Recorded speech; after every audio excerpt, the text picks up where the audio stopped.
Aquí tengo 5 celulares clásicos, algunos más viejos y gastados, otros más nuevos y premium, pero creo que todos son legendarios por el impacto que tuvieron en la comunidad, sea por convertirse en memes o por la increíble experiencia que nos dieron en su momento. Por eso hoy quiero darles un poco de cariño reciclándolos y convirtiéndolos en consolas. ¿Pero qué tan lejos podremos llegar con esta tecnología retro? Acompáñenme en el gran experimento de móviles legendarios. El primer contrincante en esta batalla es la versión mini de mi primer celular. Por allá en el 2012, cuando Pete todavía estaba en el colegio, me compraron un Motorola Defi, y aquí tengo el Defi Mini, que comparte varias características con su versión full. La número 1 sería su resistencia al agua y al polvo. En ese entonces las compañías lograban esta certificación a través de protectores para los puertos de los celulares, y una de las cosas más interesantes que podías hacer con los Defi era grabar fotos bajo el agua o usarlo como un parlante mientras te bañabas. Revisando el estado de este pequeño amigo, sorprendentemente no tenemos unos rayones muy pronunciados en su pantalla, y más allá de algunas señales de uso naturales para su edad, se encuentra bastante bien para haber sido lanzado hace más de 11 años. En su parte trasera vemos que tiene un mecanismo para retirar la cobertura y su batería también es removible.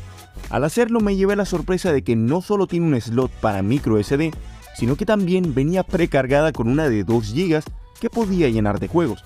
Pero me acordé que aún tengo las memorias que vienen con las consolas chinas que probamos, y ahí tenemos una gran cantidad de títulos desde consolas clásicas hasta algunos de la PlayStation 2 para probar. Mientras lo encendemos te comento que estos celulares me los prestó la tienda HCI Mobile.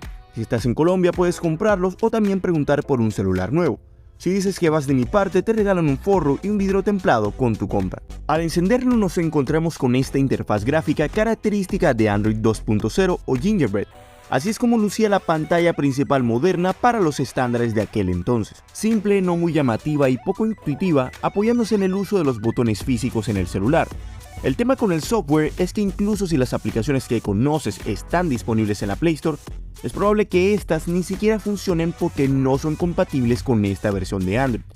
Por otro lado, en este celular, por alguna razón no podía conectarme a los servicios de Google, así que tuve que descargar una aplicación aparte para poder instalar los emuladores. Y aunque clásicos como Pizza Boy, Drastic y M64 Plus FZ no están disponibles ni siquiera a través de Custom ROMs porque el celular no fue muy conocido, contamos con la suerte de tener Android 2.3.6, que es el mínimo requerido para otros emuladores, como My Boy para Game Boy Advance, Neo.emu para Neo Geo, EPSXE para la Play 1 y también, increíblemente, PPSCPP se puede instalar en este celular para correr juegos de PlayStation Portable. Pero veamos su rendimiento en estas consolas. Para juegos de la Game Boy original funciona perfecto. Títulos de la saga Mega Man corren muy bien sin problemas ni siquiera con el audio. El único problema que tuve con este móvil estuvo relacionado a la conexión con gamepads Bluetooth. A pesar de que sí contaba con esta función, ninguno de los controles que tengo pudo conectarse bien. Intenté también conectar gamepads más antiguos mediante cables OTG, pero eso tampoco funcionó, así que tuve que jugar con los controles en pantalla. Pero también puedes mapear las teclas de volumen a algún input para facilitarte la vida. Y aunque era un poco incómodo por el tamaño del celular, en términos de rendimiento para los diferentes emuladores, el celular tuvo un desempeño excelente. Ya en consolas más pesadas como la Play 1, con EPSXE, pocos juegos se ejecutaban, y los que sí arrancaban no corrían a una velocidad jugable ni siquiera con el frameskip activado. Justo aquí estaba a punto de dejar de probar el celular, pero en un comentario me escribieron que probara el emulador N64 OID para correr N64 en gama baja, y sorprendentemente sí se pudo instalar en este móvil. Corrí un par de juegos y debo decir que casi lloro de la nostalgia. Me solía jugar unas partidas de Smash Bros 64 en mis recreos, y aunque me tocó activar el frameskip automático, haciendo que muchas veces la experiencia no fuese perfecta, el simple hecho de revivir estos juegos en un celular tan familiar es algo increíble para mí.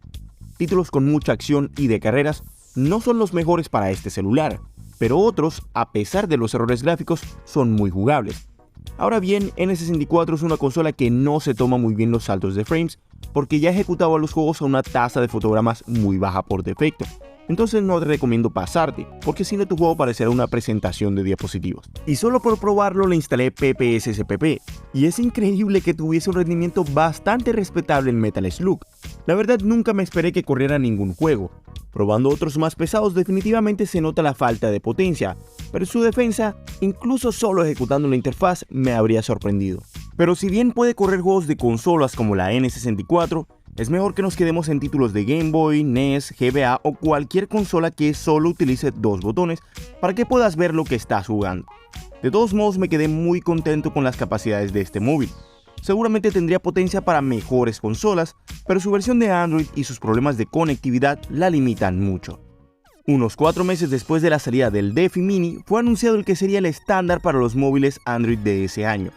Pantalla de 4,8 pulgadas, Super AMOLED, resolución HD con 2100 mAh de batería, todo potenciado por un chipset Exynos 4412 con arquitectura de 32 nanómetros, en un momento en donde la variante Exynos competía y a veces le ganaba a la variante Snapdragon. El Galaxy S3 era una bestia en todos los aspectos de la palabra.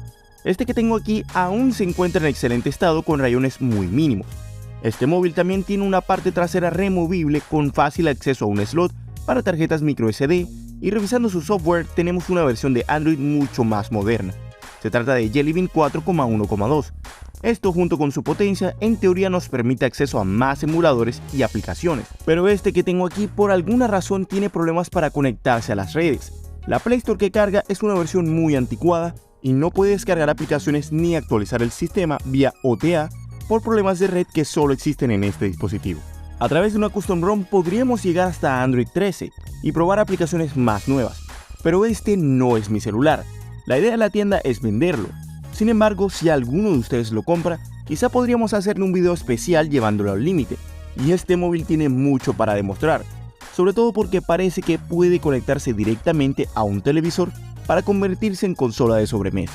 Pero por ahora la solución que encontré fue conectarle una USB vía OTG y desde ahí instalar todos los emuladores. Siendo el gama alta del año, este celular podrá correr perfectamente todos los juegos que se ejecutaban en el Motorola Defi. Por eso empezaremos los tests con las consolas que eran demasiado para la mini bestia. Empezando con la Play 1 mediante EPSXe, prácticamente todos los juegos que probé se ejecutaron perfecto, sin ningún tipo de frameskip ni hack activado. Los juegos se controlaban perfecto gracias a que pude conectarle un gamepad externo, y eso, sumado a una pantalla más grande, me da una experiencia mucho más cómoda. Otra consola que no pudimos probar en el Defi Mini fue la Super Nintendo, que por alguna razón no se podía instalar.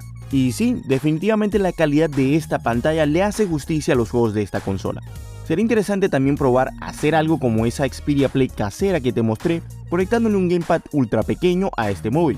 Escríbeme en los comentarios si te gustaría verlo. Con N64 OID, ahora sí tenemos un rendimiento mucho más respetable que nos permitirá jugar algunos juegos de acción y carreras sin muchos problemas. Claro está que nunca falla uno que otro error gráfico y la ralentización en títulos pesados. De cualquier manera, la experiencia en general es muchísimo mejor que la encontrada en el Defi. Pero pasando a las consolas más pesadas, nos topamos con los juegos de la Dreamcast. Para estos títulos suelo utilizar Redream, pero esta app no estaba disponible por la versión de Android tan anticuada que cargamos, así que utilicé Flycast, que suele portarse bastante bien en dispositivos gama baja. Lastimosamente, incluso activando todos los hacks de rendimiento y hasta el frameskip, el S3 no puede mantener una tasa de FPS 100% estables en los juegos, ni siquiera a la mitad de la resolución original de la consola. Pero en algunos casos, como en Crazy Taxi, la experiencia es disfrutable. Algo similar pasa cuando probamos PPSSPP. Los títulos sencillos como Metal Slug corren bastante bien. Son jugables, pero tampoco son perfectos. De hecho, varias veces aparece ese mensaje recomendando activar el frameskip.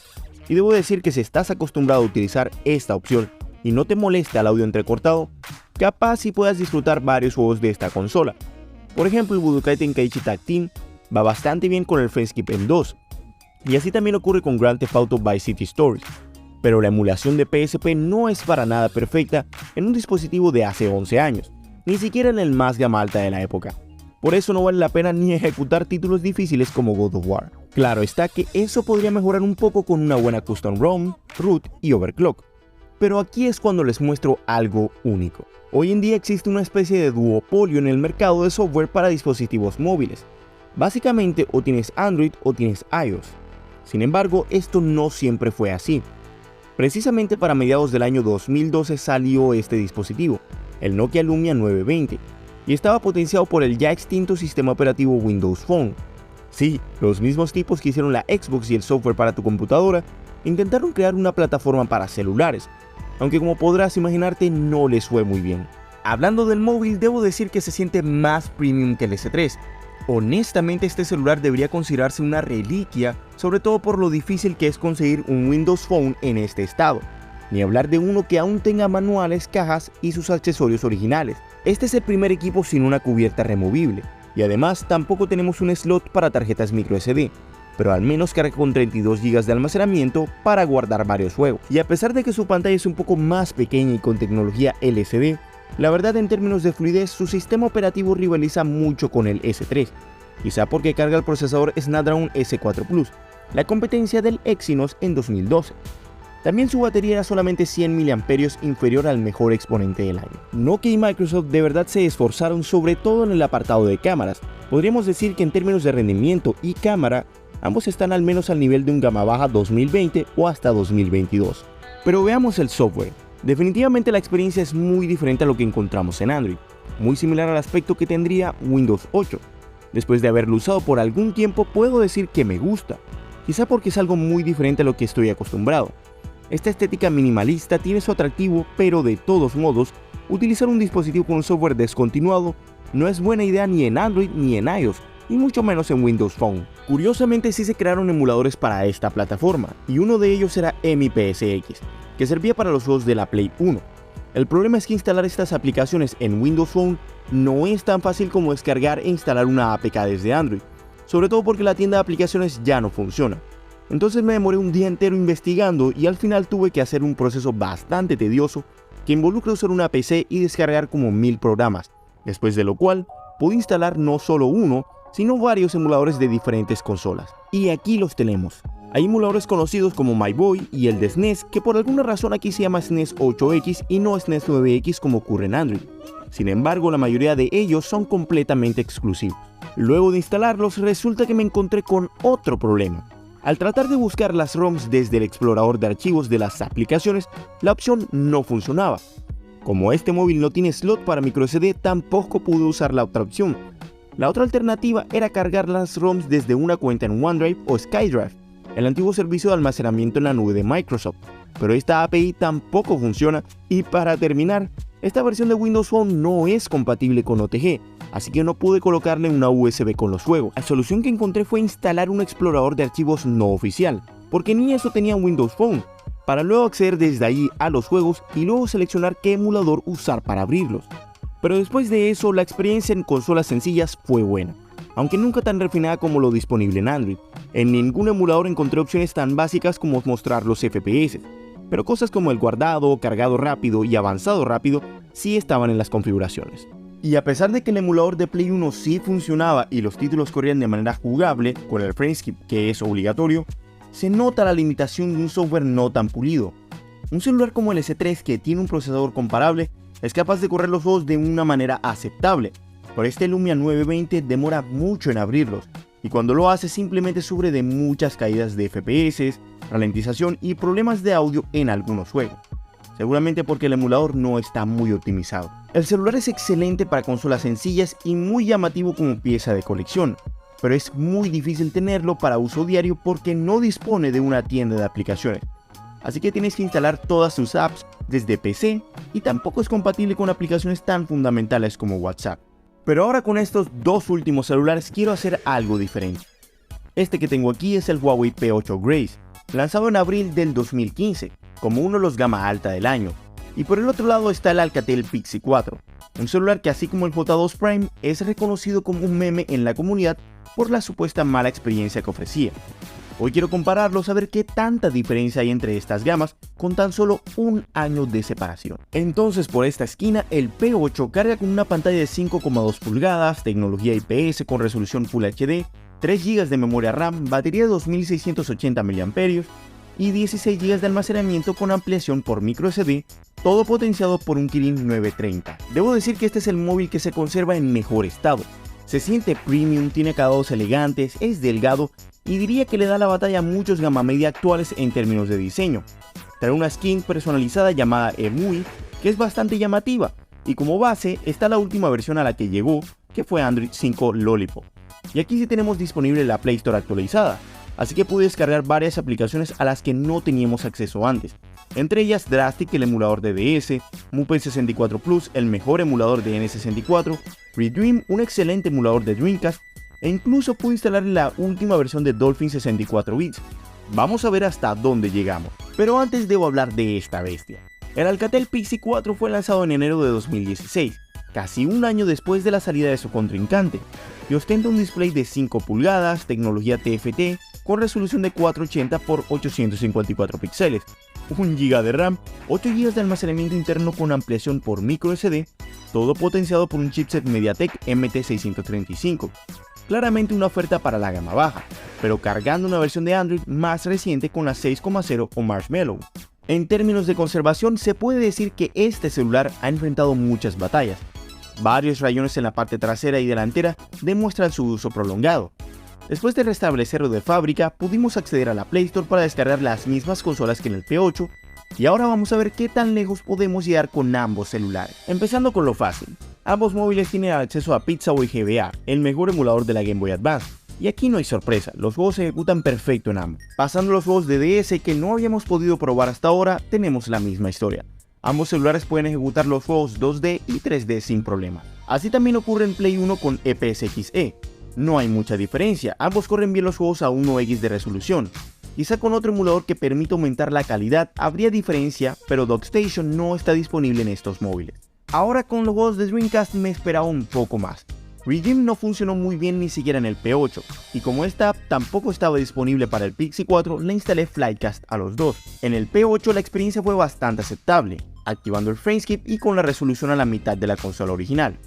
Pero el Pixie 4, a pesar de tener la misma configuración, no pudo hacer mucho con los juegos. PSP es la última consola que podemos jugar en ambos celulares, y honestamente ahora que lo pienso el rendimiento del Pixie 4 está mucho más cerca del encontrado en el S3. Lo cual es un poco absurdo porque estos celulares tienen 4 años de diferencia, y me esperaría que al menos estén a la par. Pero parece que en ese entonces, tal y como ahora, vale más la pena comprarse un buen celular gama alta viejito que uno nuevo gama baja. Pero usando el P8 Grace sí se nota el avance en la potencia. Juegos como Need for Speed Most Wanted funcionan bastante bien a 2x sin frameskip, y llegué a pensar que Vice City Stories se podía ejecutar al menos a 1x sin frameskip, pero en áreas muy pesadas toca hacer uso de esta opción. Pasando la oveja negra de la consola, God of War, Ghost of Sparta, lograba correr un 30% de la velocidad original con 0 de frameskip. Quizá llevando el salto de frames al máximo de 8, la velocidad estaría más cerca de la consola original, pero de todos modos la cantidad de cortes lo hace injugable. Pero ahora nos toca la consola más difícil hasta el momento, los juegos de GameCube y Wii con Dolphin. Ojalá hubiésemos podido instalar una versión custom del emulador, pero no nos fue posible, así como tampoco pudimos instalar un emulador de 3DS por la versión de Android tan desactualizada. El rendimiento, como era de esperarse, no es el mejor, ni siquiera en juegos sencillos, y configurando al máximo tenemos una tasa de FPS aceptable, pero yo soy feliz con el hecho de haberlos ejecutado en un celular de hace 8 años. Quizá con una custom ROM la historia sea diferente, y aunque problemas como el gran input lag por contar solo con Bluetooth 4.1 no son solucionables de todos modos, eso no le quita el mérito a este móvil. Pero así es como encontramos un ganador entre estos 5 móviles legendarios hechos consola. ¿Cuál fue tu favorito y qué otros celulares quieres que traiga al canal? Escríbemelo en los comentarios, deja tu like y suscríbete para más. Yo soy Pete el Androide y hasta la próxima.